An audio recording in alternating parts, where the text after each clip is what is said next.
Hello friends, எல்லாரும் எப்படி இருக்கீங்க? நான் உங்கள் பெங்களூர் ஸ்நேகிதி. இந்த தொகுப்பில் ஐஸ் கட்டியில் சிவலிங்கம் செய்வதை பற்றி பார்ப்போம்.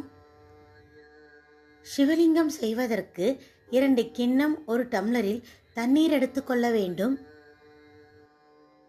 அதை ஃப்ரீசரில் வைத்து ஐஸ் கட்டியாக்கி கொள்ள வேண்டும்.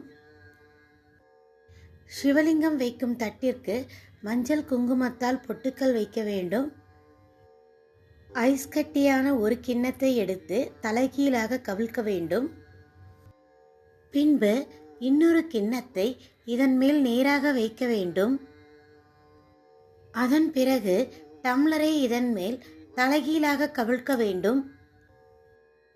ஐஸ் கட்டிகள் கிண்ணத்திலிருந்து வருவதற்கு மிகவும் சிரமமாக இருந்தால் ஃப்ரீசரில் இருந்து எடுத்தவுடன் கிண்ணத்தின் பின்புறத்தில் சிறிதளவு தண்ணீர் ஊற்றி 2 முறை தட்ட வேண்டும்.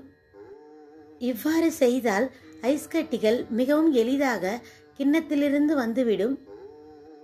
சிவலிங்கத்திற்கு மஞ்சள் குங்குமத்தால் பொட்டுக்கள் வைத்து அவருக்கு பிடித்தமான வில்வ இலைகளையும் மலர்களையும் வைக்க வேண்டும். இந்த வழிபாட்டு முறைகளை திங்கட்கிழமை நாட்கள், மாத சிவராத்திரி, பௌர்ணமி நாட்களில் கடைபிடிக்கலாம்.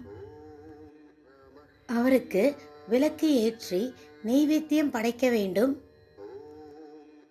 நெய்வேத்தியமாக சர்க்கரை பொங்கல், பாசிப்பருப்பு பாயாசம் மற்றும் சுத்த அன்னம் வைக்கலாம்.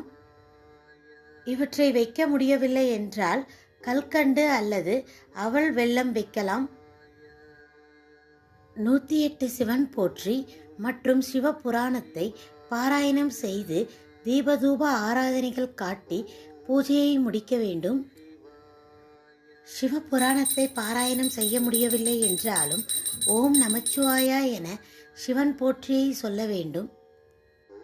ஓம் நமச்சிவாயா, ஓம் நமச்சிவாயா, ஓம் நமச்சிவாயா, ஓம் நமச்சிவாயா, ஓம் நமச்சிவாயா.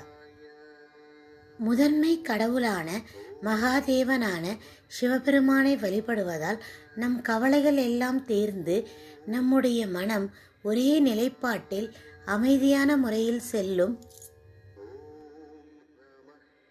இதுதான் ஃப்ரெண்ட்ஸ், ஐஸ் கட்டியில் சிவலிங்கம் செய்து வழிபடுவதை பற்றிய தொகுப்பு. மீண்டும் இன்னொரு தொகுப்பில் நாம் சந்திக்கலாம். தேங்க்ஸ் ஃபார் வாட்சிங். Please subscribe my channel.